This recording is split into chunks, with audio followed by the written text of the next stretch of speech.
Ngayong araw po ang ika-116 na death anniversary ng pambansang bayani nating si Gat Jose Rizal.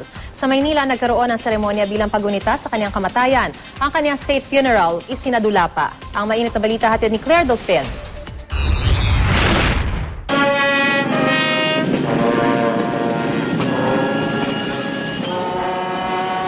Sa pagsasadulang ito ng Knights of Rizal, MMDA at National Historical Council of the Philippines, ipinakita ang ginawang state funeral para kay Dr. Jose Rizal noong 1912, 16 na taon matapos ang kanyang summary execution sa Bagumbayan, Oloneta.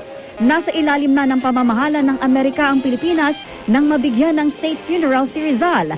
At sa ika-100 taon ng state funeral na ito, muling inalala ang kamatayan ng itinuturing nating pambansang bayani.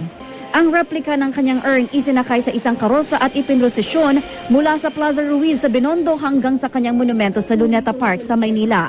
Kasama sa mga naglakad ang mga apo ni Rizal. Kabaliktaran ng Jose P. Rizal.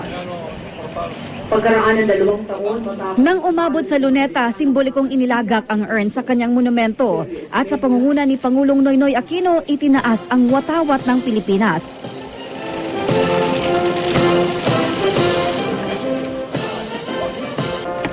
At inalaya ng bulaklak ang kanyang monumento.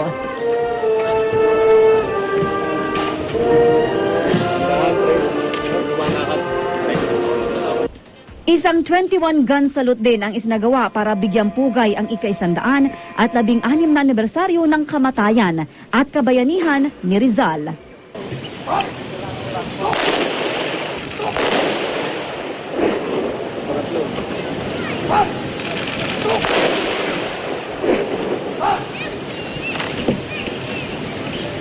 Matagal ring hindi siya nabigyan ng isang official and state funeral. Napaka makabaluhan para sa atin, kundi sa sambayan ng Pilipino. Hindi na kailangan mamatay para maging bayani ngayon. No? Sumunod sa mga batas trapiko, maliliit na bagay. Kung lahat tayo gagawa ng gano'n, magpakabayani tayong lahat.